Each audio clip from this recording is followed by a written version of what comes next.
you like the Palo Santo? Welcome back to Chérie, It's a Process, where we talk about life as it actually is. Zenfully chaotic and very much a work in progress. I'm Anais. And I'm Mercedes. Okay, A, I want you to think back to a moment in your life. Was it a friendship, a relationship, a family dynamic? Doesn't really matter. In which you left a conversation feeling strangely bad about yourself, but you couldn't really explain why. Like something was off, but you couldn't name it. What did that feel like to you? I think I have, but I also feel like I can't put my finger on the situation, but I suppose I felt confused, upset, not quite sure why. Yeah, have you? Yes, definitely have. In not just romantic relationships, definitely also like family. I've had that as well, especially with one family member. But yeah, I think confusion is a really good one. I think that's really that kind of, what do you call it? Like hits the nail on the coffin or something? Mm-hmm. Hits the nail on the coffin. Hits the nail on the coffin. Is that how you say it? Well, anyway. Yes, confusion. Confusion is a really good word for today and today's topic. We're... didn't think it was going to be that this difficult to talk about it, to be honest, but now that we're here, I'm actually feeling like, oh, this is actually not so easy. Basically, we're talking about gaslighting. We're going to talk about manipulation in general, and then we're going to go specifically into gaslighting. And that is that like strange feeling you have about yourself after having left a specific conversation, or that confusion can often mean that it was gaslighting involved in the conversation. But we're going to go into what it actually is and the different aspects of it, I guess.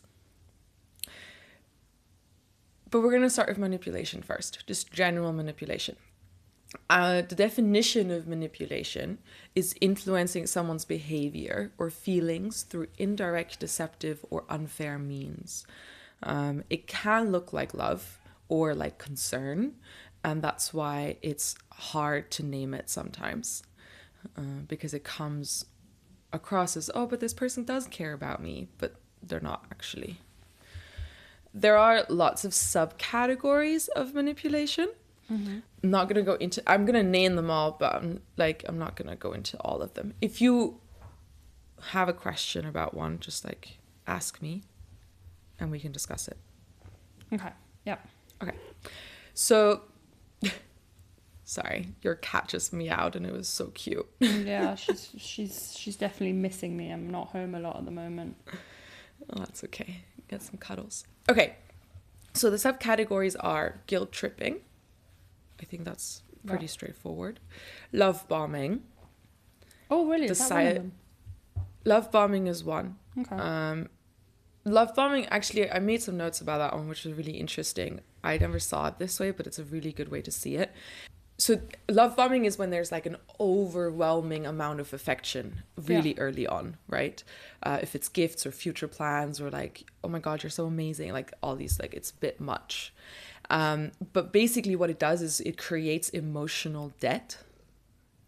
So later on, when they treat you badly, or this person treats you bad, you then think to yourself, but they were so incredible at the start, maybe I am the problem.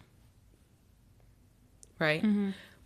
So that's manipulation, because you end up thinking like, oh, but maybe I'm the issue because they were so nice to me and they were like, giving me all these things. When in fact, it's them switching on you that's the issue, right? Our being really, really like a lot. Silent treatment is one. Okay. I think that's pretty self-explanatory. Intermittent reinforcement is another one, which is basically just alternating between hot and cold, not being consistent.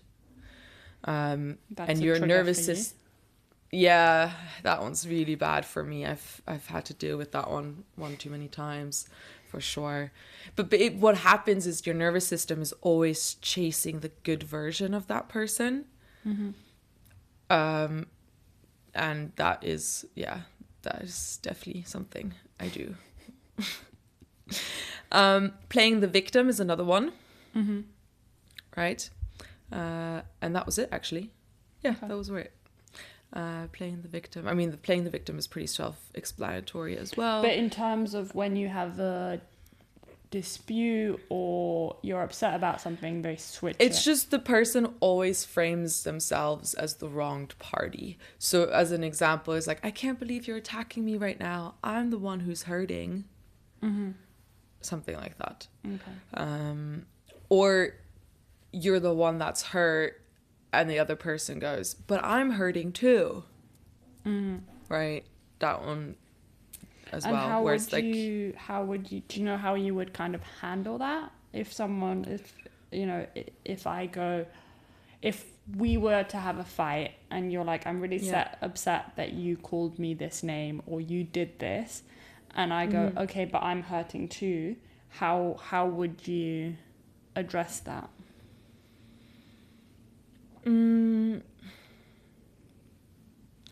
I think I have been in that situation also one too many times. And I think what I would do now, back then I didn't see it, right? Because you're like in the middle of it and you don't hear it, and I just get angry, and then the other person gets angry and the whole thing just blows up in your face. But the way I would handle it now, I would walk away. Okay. I would walk away because I would not want to indulge that, right? But I know what I'm feeling, and I know what I'm feeling is valid. And if you're not able to handle that, I will walk away from it and I will handle myself, because I am not consoling you in this moment. I have to console myself. Okay, but does that mean you're walking away from the friendship? Or... No, I'm walking away from the conversation. Okay. I am taking a minute. I am setting myself back, like resetting myself. I need a minute to really understand what just happened, maybe talk to someone else. And then I would come back and I would go, I saw you do this. Can we talk about this? What is happening here? Like, can we talk it through? Can you also see that you did this, right? That's really important. And then if the same thing keeps happening, eventually I would have to walk away. Yes, from the friendship in this case, or the relationship in another case, which I have done before. Because it's not my job to be consoling you when I'm the one who is actually hurt in that moment, or feeling hurt or whatever, right? Like, sure, at some point I'll console you, you'll console me, but...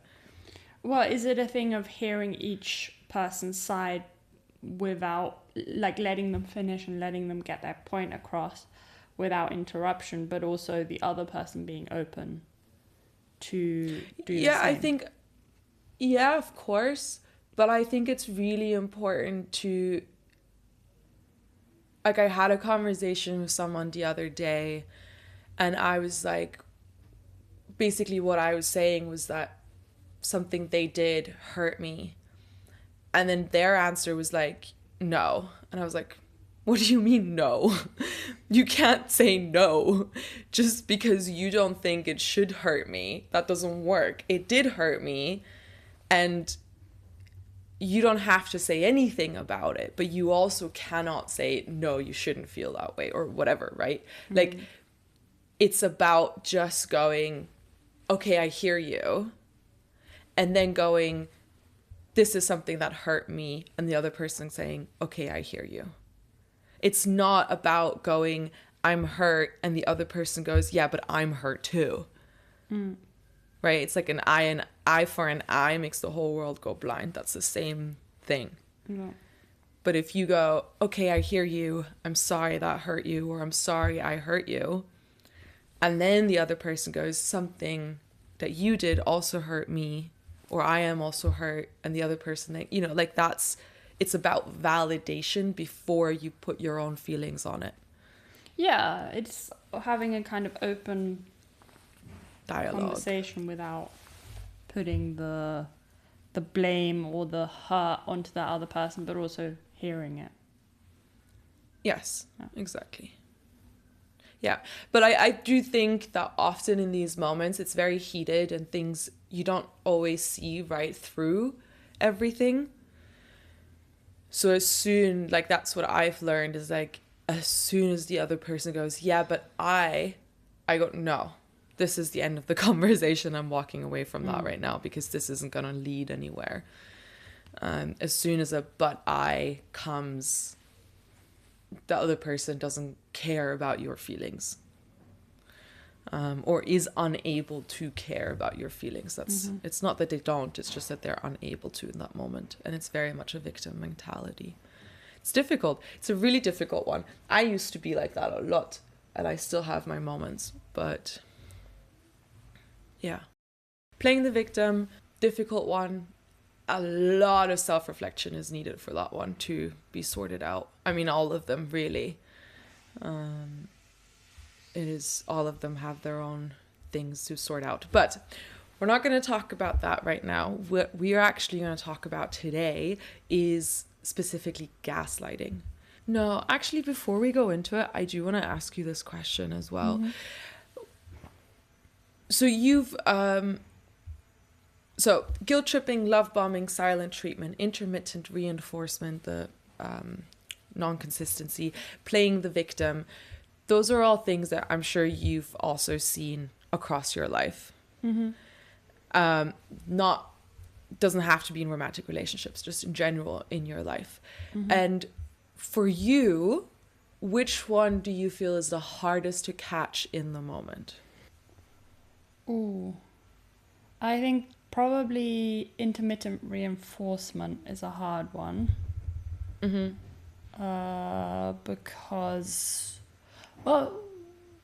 Because it's this hot and cold and it's over a longer period of pattern. But then I do also think I haven't witnessed that too much at the same time. Like in my life, maybe with a friend or when you're dating someone, but quite quickly I'm also like, maybe not. Maybe not what? Maybe not. This is not for me, this friendship or this person. Yeah. Playing the victim, I figure that out quite quickly and I'm like, it sounds vain, but I'm like, I don't have time for this. Yeah.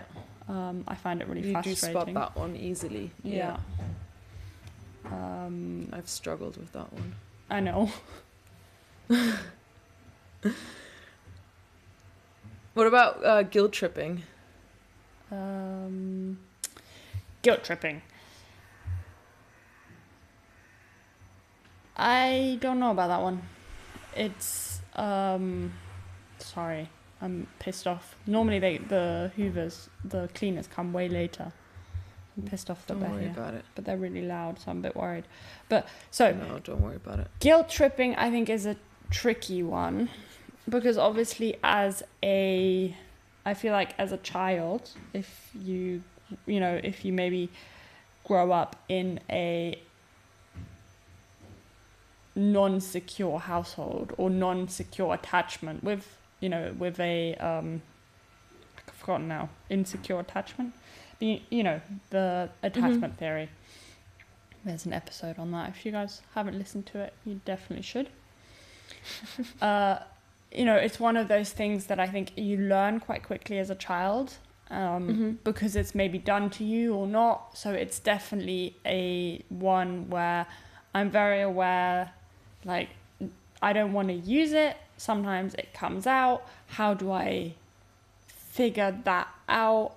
I obviously don't like having it used on me, so I don't think it's fair using it either on you. But I don't feel like it's very... Would you spot it, though, if it is being used on you? Probably. Maybe not straight away, but if I start seeing a pattern, I think I probably would. But, it always depends on the person and how close you are with them and how... Yeah, and what the relationship is as well.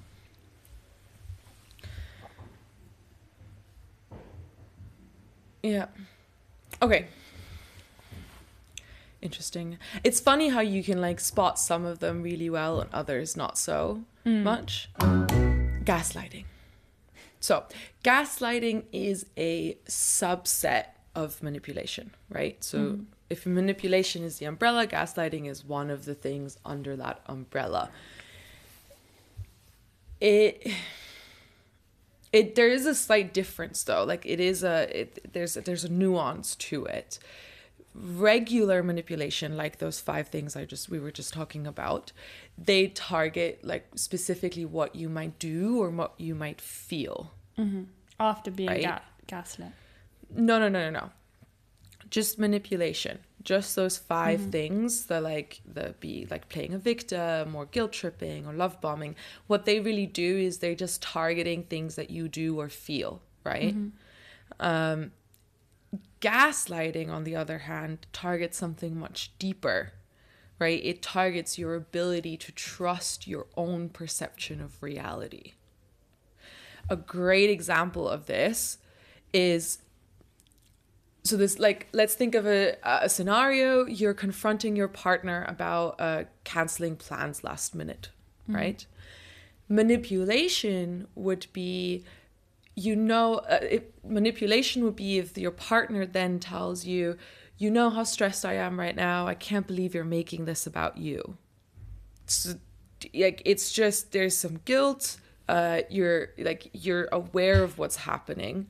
Everyone's kind of aware of what's happening. But gaslighting would be your partner saying something along the lines of, I never confirmed those plans. You always do this. You hear what you want to hear, then act like I let you down. All of a sudden, you're questioning yourself. Did he not confirm those plans? Was it a misunderstanding? Now I'm confused. I'm unsure of what I remember. Right? There's all of a sudden, my perception is being questioned, and by myself, not just by my partner. You see you feel the difference? You're always doing this. I can't believe you're making this about you. It's like attacking how you're feeling. But then the gaslighting is questioning or telling you something that's actually not true, or questioning your own perception of reality. And that's what gets it so twisted. So that's a very straightforward, simple example. Basically, gaslighting is about making you doubt whether you saw, heard, or felt something, and if that was even real. Okay. Yeah. Make sense? Yep. Following? Perfect. Okay, so there are 7 tactics to doing this. Number 1, flat out denial. As an example, I say to my partner, you said you'd be home by 8. My partner goes, I never said that. I don't know why you keep making things up. Right? Flat out denial. Number 2, you just jump in whenever you have a question. Okay. Number 2, minimizing your feelings. Okay. So I'll just always do the examples. I think that's easiest. Example, I say to my partner, it hurt when you said that in front of everyone. My partner responds with, you're so sensitive. It was just a joke. No one else had a problem with it. I need to say it with an attitude because it's just that's a painful one. It is. It's a really, really bad one. But yeah, it's what it is. Minimizing your feelings. Yeah, invalidating them nearly. In completely invalidating them. Yeah. Or almost I don't know how to say this, making fun of them, you know? If that makes sense. Number 3, reframing the past. So you're rewriting what happened. As an example, I say to my partner, you screamed at me last night. The partner answers with, I raised my voice because you were being completely irrational. You always twist things. I feel myself getting so triggered just by reading these out. Okay, deep breath. So bad. Deep breath. We're looking at it from I've forgotten the word. My words today are just. We're looking at this from a like non-confrontational documentarian state, not Documentarian state. Yes, not as we're looking for life examples from our own experiences. Our own life. No, it's true. It's just so interesting, like looking through it. You're like, you see it on black and white, and you're like, wow, yeah. I've experienced. Cool. You can put. I see it as, oh, I can put a name to this situation. Yeah, and I even at the very end, I have a little checklist where you can kind of check if like those things apply. I think it's just important for it to also be like aware, right? Because gaslighting does make you really question your own sanity. And all of these things make you question, like, you're always twisting things, or like, no one else had a problem, or like, I never said that. Those things are making you really question your own sanity. And makes you look like a problem. Well, it makes you feel like a problem, right? And I think that's why this episode is also so important, because I've definitely been in that situation, and kind of being able to see it from an outside perspective, or having someone so clearly tell you, like, these things that are being said are not okay. Like, you're not the issue, even if that person makes you feel like you are. Okay, moving on. Number 4, deflection and attacking credibility. As an example, I say to my partner, why did you go through my phone? And my partner goes, here we go again. Why are you always looking for a fight? You've been acting crazy lately. It's just like, you're crazy. No, I'm not. You are. Well, it turns the conflict into something completely different, right? It's deflecting. Yes, exactly. It's just, I didn't do anything. Let's look at what you've been doing lately, and completely avoid the actual topic that started off with. I don't know if it's too intense and we can cut it out if it is, but I have a great example of this. I remember I went to a partner of mine many, many, many, many years ago, and I felt like there wasn't a lot of like physical affection, and I was really missing it. And I was like, oh, I just want to like be hugged a bit more, like cuddled, like, I just wanted to kind of talk it through. And it wasn't even like an attack. It was just like what's going on? Why has there been less physical affection? Can we talk it through? And my partner answered with, I don't know if I love you anymore. And you're going, excuse me? Like, how did we go from this really simple thing or question to like this whole other thing? And he felt attacked by me saying that. And then I was just like perplexed by it. But it is just all of a sudden we're completely down a different route, which was so unnecessary. It's crazy. Okay, number 5, trivializing. So they're making you feel childish or unreasonable for having a feeling to begin with. An example of this would be, I say to my partner, I felt left out when you made plans without telling me, which is a very normal thing to like think or feel. Your partner then answers with, whoa, you're upset about something this small? You really need to grow up. But that's again invalidating your feelings, right? Exactly. And it's, in this case specifically, it's making you feel like it's undermining you, right? Because they're going like, oh, you need to grow up, or like, it's not just the invalidation of the feeling, which is also included, but it's also undermining you. Number 6, countering your memory. So like questioning your ability to remember things. And this is where it gets really difficult with gaslighting, because over a long period of time, you will believe that you're unreliable or that you can't remember shit.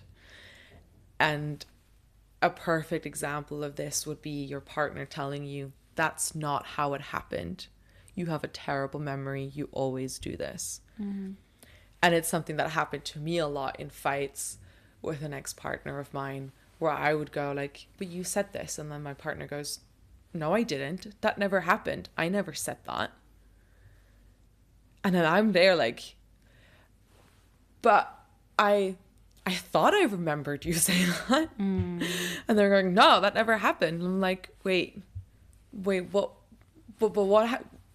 did happen? But why am I feeling this way? That, you know, like, it's, you start snowballing into this thing of like, but why am I feeling like this in the first place? If it never happened, if you never said those words to me, why would I be hurt? Like, you know, you just really start questioning your own sanity. It's a horrible feeling. And then number 7, proxy gaslighting. So they're recruiting others, right? So gaslighting by proxy. So an example of that would be like, even, let's say, Bob thinks you've been really off lately. Everyone's noticed. So kind of like pulling in other people and going like, oh, but he thinks that too. And like starting to like validate what they're saying about you through the other people around you. Through your social cycle. Exactly. Yeah, so those are the 7 different tactics of how that can happen, or things that can be said that are all considered gaslighting. Do any of those feel more familiar than others to you? Like from your own life, or like maybe even people you're close to? Is there one or two that you're like, oh, I really hear that one? Or I wouldn't say I'm like, oh, I really resonate or I'm experiencing this. I've probably had different situations with friendships and where it has happened, but I wouldn't say, oh, I really resonate with one or okay. But I think it's definitely interesting to see as well and be like, oh, okay, actually, yeah. Maybe something that someone said to you or that's happened in the past, being like, oh, okay, maybe that wasn't that healthy of a interaction, or Right. oh, I can identify with kind of countering the memory or the kind of deflecting. Mm-hmm. Do you think you would be able to spot it in the moment when it's happening? Maybe now that I'm a bit more aware of it. Probably not at the time, but now that I'm a bit more aware, I'm like, oh, okay, yeah, actually that.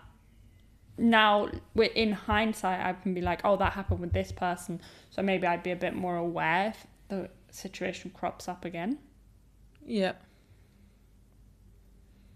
Yeah, and I'm sure like after this episode and after we've talked about it, you're gonna like start hearing those small things, those nuances, right? Now that it's so like aware as well. And what about you after having done all this research? Yeah, I mean, I already knew quite a bit. That's also why I want to do the episode, because I have known a lot about gaslighting. Feel like I know even more now, and even having these really specific examples helps, because sometimes it's like, yeah, okay, you hear a lot about gaslighting, and it's I think it's something that's overused and sometimes even unfairly used. And it is something in my last relationship that I called my ex out on, and he was not happy about that, obviously. But now that I'm doing even more research, I'm going like, yeah, I called him out correctly. Yeah, it's good to hear those very specific examples. I think that's really important, because like talking about it or manipulation in general, it feels like such an abstract concept sometimes. And if you have specific things that you know can be said and that are then considered gaslighting, it's so much easier to spot it. And I think I can now spot it even better after the research. That's a positive. Yes, for sure. I didn't realize it, but I think actually it's really good, because I think I'm also learning with this episode. I like that. Very good. That's what we're here for. Yeah, not just teaching others, but also learning ourselves. I think that is important. That's true. So What does gaslighting feel like from the inside? Crap. Just bad. Good way And of I putting think it brings us back to like the very beginning, is like confusion is such a big word. But it's really hard to see and super hard to spot because it happens so slowly. Like you were talking earlier, you were like, I probably wouldn't be able to see one or two things, but if it happens as a pattern, right? Yeah. That's when you start noticing. Like one incident looks like a misunderstanding, then two look like bad communication. But by the time it's a pattern, you're already like lost so much confidence in yourself, which is often the issue. And then even then people won't see it with gaslighting. Like with manipulation, I think it's easier to see if there's a pattern. But with gaslighting, it's a little more tricky because you question yourself. You're never questioning your partner because it's constantly you questioning yourself. And that makes you lose so much confidence. And in general, we're just wired to trust humans. We're wired to trust other people. And when that's being exploited and all of a sudden the person you trust makes you question yourself, it becomes so twisted. And it's so hard to look through that, right? Because it's not a straight line. A few signs that maybe you might be experiencing this. You could be constantly apologizing, even if you don't know why. You might be feeling confused or foggy specifically after conversations. So not just in general, but specifically after conversations or discussions, you feel really like left with a lot of confusion. With the person who might be gaslighting you. Yes. Yeah, exactly. Because they're twisting things so much that like you don't go out of that conversation feeling clear-headed and like things are resolved. You actually feel more confused than when you started off with, because often they're twisting. So the issue at hand, for example, is an example from earlier was, why are you looking through my phone? All of a sudden you end the conversation with why you're being crazy lately or whatever. Like it's taken such a turn that you're so confused how you even got there. Yeah. That's a big one. Wondering if you're too sensitive or going crazy, like you're really questioning yourself, feeling worse about yourself the longer the relationship goes on. What are you explaining, defending your feelings, and you stop trusting your own instincts. It's really that, like, as soon as you stop trusting in yourself in that specific relationship, that's when you can start questioning if the other person is gaslighting you. Because you should never feel that way about you, and no one should make you feel this way. And if you are feeling this way, how is there a way of kind of being able to stand up for yourself or deal with it, or Walking away. is that really It's walking away is really important. I mean, first and foremost, just because you maybe see yourself in the things that I've listed doesn't mean that you're weak or broken. Like, the issue is not with you. Someone else has been systematically dismantling your self-trust, and that's on them, right? First and foremost. And that's why it's so important to walk away, even if it's for a little time being or whatever, or if it's just like, I need to like take a few days and really like look at all of this, right? And really question it. Talking it through with a therapist, talking it through with your friends, right? Having someone, even if you're seeing someone, this is happening to them, right? Because it's, people might be listening to this and go, I'm thinking of a friend or whatever. You can talk to them, but I think it's really important to like be super sensitive, be super empathetic, and be super kind, and just remind them that they're not the crazy one. They're not the problem. You are not the issue in this scenario. And as soon as you start gaining that self-trust again. And as soon as you start realizing, actually, I'm not the problem. Actually, how did that conversation go? What did they actually say to me? Then often you have so much self-confidence again, just by realizing those things, that you have no interest in staying in that relationship anyway. Yeah. Often you start seeing all these other small things. Maybe there's other kinds of manipulation going on, and then you kind of put things together, and at the end of the day, I just hope that everyone respects themselves enough to know that this is not for them. And maybe the other person, so this is also really interesting, right? Because gaslighting can happen unconsciously. There are some that define it as like gaslighting only occurs if it's done consciously, and the gaslighter is aware. But there are others who say, actually, no, it can also happen unconsciously. I personally believe it can happen unconsciously. I personally believe that my ex in my past relationships have done this unconsciously because of their own traumas, because of their own issues, blah, blah, blah. Yeah. Narcissistic traits is a really big one. Often narcissists are the ones who gaslight. It could just be learned behavior from their childhood and past. Yeah. They might genuinely not know what they're doing, right? It's still damaging, no question about it. But if they're really that unaware, maybe there is even a way to get them to go to therapy, to become aware, to move through those things, to work through those things. And yes, then there's a way to keep the relationship going. But if the person is refusing or doesn't want to, often there is no point in keeping it going, because it will just be way more damaging in the long term. Yeah, so it can happen consciously, it can happen unconsciously. Both is totally fair. Both is still considered gaslighting, right? Just because someone's doing it unconsciously doesn't mean that you need to feel bad for them. No, they're still hurting you, even if they're doing unconsciously. I think bringing awareness to it and talking about it and being open to have the conversation. But it's also hard. Yes. It's very hard, because at the end of the day, the person gaslighting has to look at their own issues. They have to take a look in the mirror and go, why am I doing this?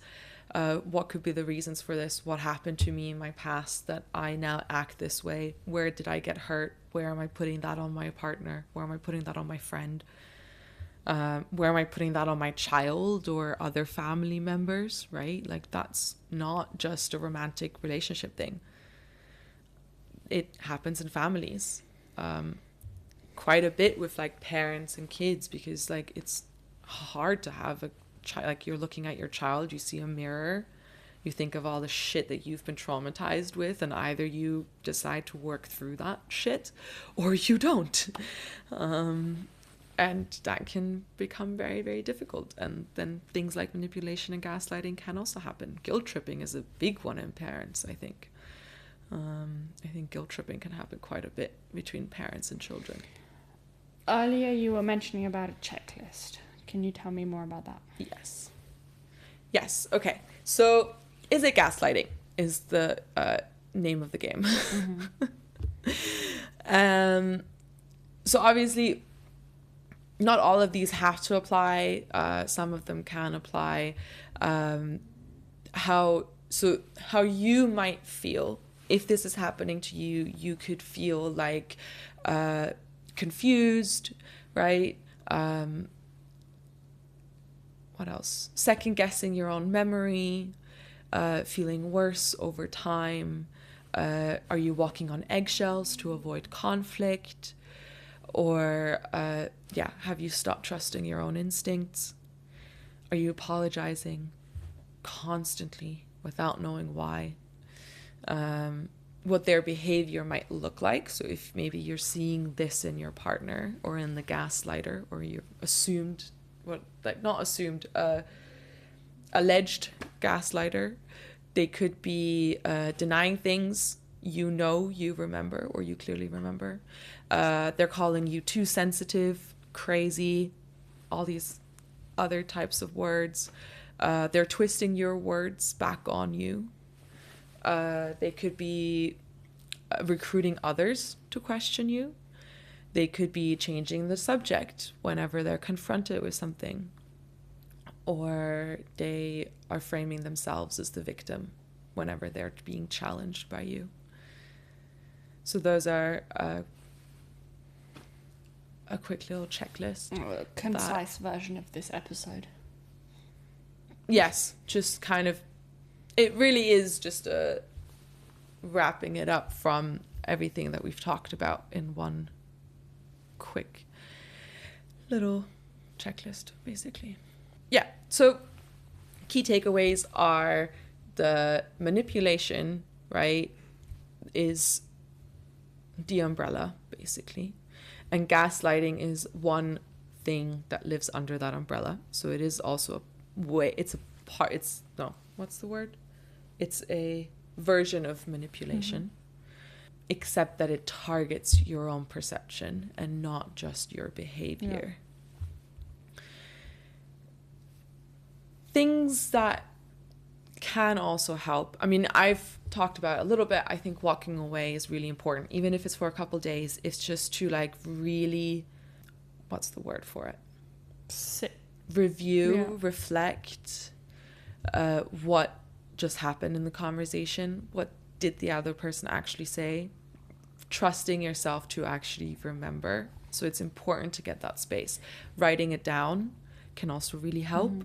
After you leave a conversation that you feel terrible about, write it down. Write down what was said. Write down what you said. So you know in your own words what happened. And you can't let the other person, or you won't question yourself as much anymore. Talking to people outside of the relationship, really important. Other perspectives matter. If it's your friends or your family, whatever, talk to someone outside of that situation. And it's best to talk to someone who knows you but isn't as close to the other person. That's always a really good way of doing it as well. They don't even have to know you, to be honest. It's always just good to talk to someone who doesn't know the other person as well or is as close with them, just to get distant, to create that physical distance in every aspect. And confusion as a constant state is not normal. And having clarity is your right as a human. And getting clarity is really, really important. And often getting that clarity needs space. Even if it's for a short amount of time. But it needs space. Taking that time to also figure out what happened. Exactly. I think also, sorry, really quickly, if you are listening to this and you are starting to ask questions and are questioning things, that in itself is super, super strong. And that in itself is you gaining your trust back little by little in yourself. Yeah, definitely. And I hope this episode helps anyone. Or, if you're like, I already know all of this, maybe you learn a little bit something. You have a couple takeaways. But let us know in the comments. Let us know what your experiences are with it. What your experiences are. If you've learned something. Yeah. If we forgot something, definitely as well. Oh yeah, maybe there are other things that you can spot it with. Yeah, it's a hard one, I'm not gonna lie. I'm glad I got through this episode. We're proud of you. Thank you for bringing the topic. I'm really glad I did this because now I feel like I have these prompts I can go by. We'll also do a post on Instagram with them on it. So manipulation is a mean one. Yeah. Yeah, true. We're going to have it on our Instagram, Chérie, It's a Process. And let us know what you think there. Go follow us. Yeah. And with this, we love you. And we will be back in 2 weeks. We'll be back in 2 weeks. Thank you for listening. Lots of love. Take care.